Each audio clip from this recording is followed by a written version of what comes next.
જોહાર, જય સંવિધાન.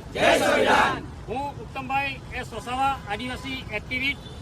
આજે સુરત જિલ્લામાંથી મોટી સંખ્યામાં કેવડિયા કોલોની જે 2 યુવાનોની હત્યા કરવામાં આવી છે અને એક ખાનગી કંપની દ્વારા જે સંજય દરવી અને એ 2 યુવાનોની જે હત્યા કરવામાં આવી છે, તો અમે સમગ્ર સુરત જિલ્લામાંથી આદિવાસી સમાજ એકત્ર થઈને મોટી સંખ્યામાં 9 યુવાનો પધાર્યા છે.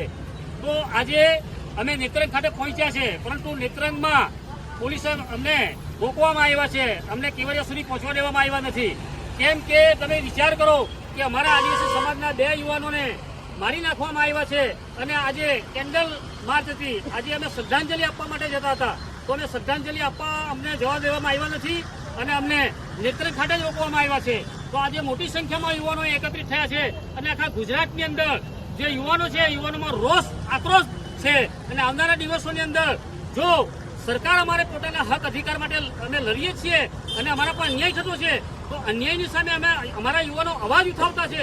તો આવનારા દિવસોમાં જો અમારા યુવાનોને આ રીતે ખોટી રીતે મારી નાખવામાં આવતા છે અને સરકાર એનો ન્યાય આપતા નથી, તો આવનારા દિવસોમાં અમારા યુવાનો હવે પેલા શહીદ ભગતસિંહના રસ્તે તો અત્યાર સુધી ચાલ્યા જ છે, પરંતુ અમે બિરસા કાકાના રસ્તે પર આવનારા દિવસો ચાલવાના છે. કેમ કે અમારા લોકો પર અત્યાચાર અને અન્યાય થઈ રહેલો છે. એટલે હવે હદ થઈ ગઈ. અન્યાય સહન કરવાની બી કોઈ હદ હોવી જોઈએ. આ તો આટલી બધી હદ થઈ ગઈ. ખરેખર તાત્કાલિક ધોરણે એક્શન લેવી જોઈતી હતી અને ખાનગી કંપનીના જે એજન્સી વાળા લોકો છે, આ લોકોને તાત્કાલિક ધોરણે એફઆઈઆર કરીને એમને જેલમાં નાખવાના હતા, 302 માં દાખલ કરવાના હતા. પરંતુ આજે અમારા યુવાનોને મારી નાખવામાં આવ્યું છે, કેન્ડલ માર્ચ કરવામાં આવ્યું છે અને આખા ગુજરાતમાંથી ત્યાં લોકો જઈ રહેલા છે. ત્યાં બધી જગ્યાએ આખા ગુજરાતમાંથી ડિટેલ કરવામાં આવ્યો છે એવું અમને સાંભળવા મળ્યું છે. તો અમે ખરેખર સરકારની નિંદા કરીએ છીએ અને પોલીસ મિત્રોને વચ્ચે લાવીને જે સરકાર ખોટી રીતે તાનાશાહી ગુજારી રહેલા છે, અમે તો એવું કહેવા માંગીએ છીએ કે બ્રિટિશ સરકાર સારી હતી, અત્યારની ભાજપ સરકાર કરતા બ્રિટિશ સરકાર સારી હતી કે પોતાનો હક અધિકાર એ લોકો આપતા હતા. અંગ્રેજ સરકારો વખતે પણ જાતિ જનગણના થયેલી છે, પરંતુ આ ભાજપ સરકારમાં જાતિ જનગણના નથી થઈ. એટલે ખરેખર અમે લોકો ધિક્કારીએ છીએ ભાજપ સરકારને અને ભાજપ સરકારમાં બેઠેલા નેતાઓને. અમારા આદિવાસી નેતાઓ ભાજપમાં છે એટલે પણ ધિક્કારીએ છીએ અમે લોકો કે આદિવાસી પર અત્યાચાર થતા છે અને તમે આદિવાસી નેતાઓ ઊંઘમાં રહેલા છે, તો તમારે રાજીનામા આપી દેવા જોઈએ. આવા નેતાઓ સમાજ માટે કલંક છે. અમે ધિક્કારીએ છીએ આવા નેતાઓને.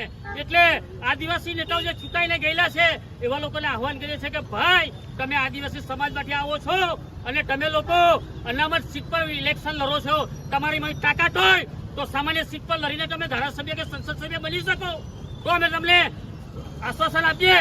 પરંતુ ના, આદિવાસી સીટ પર તમે લોકો આજે ભાજપ કોંગ્રેસમાંથી ચૂંટાઈને ગયા છે, તો આદિવાસી માટે બોલો, તમારું લોહી ઉકળાવો. એટલે હું ઉત્તમભાઈ વસાવા આજે આ દક્ષિણ ગુજરાતમાંથી આ યુવાનો મારા આવ્યા છે, એ મારા યુવાનોને ધન્યવાદ આપું છું. ગુજરાતમાંથી આજે આદિવાસી સમાજના લોકો લડવા માટે બહાર નીકળ્યા છે. 2 યુવાનોને ન્યાય આપવા માટે નીકળ્યા છે. જે ડિટેન થયેલા છે તમામ લોકોને, આદિવાસી સમાજના લોકોને અને એસટી એસસી અને માઇનોરિટી સમાજના લોકોએ પણ સમર્થન આપ્યું છે. આવા લોકોને ધન્યવાદ પાઠવું છું, નમસ્કાર કરું છું, દિલથી સેલ્યુટ કરું છું. અને આવનારા દિવસોમાં અમને અમારો ન્યાય નહીં મળશે તે ભગવાન ધરતીમાં ભગવાન બિરસા મુંડાના રસ્તો પર અમને અપનાવતા વાર નહીં લાગે. આટલો સંદેશો હું મારા યુવાનોને પાઠવું છું. જય આદિવાસી, જય જોહાર, જય સંવિધાન.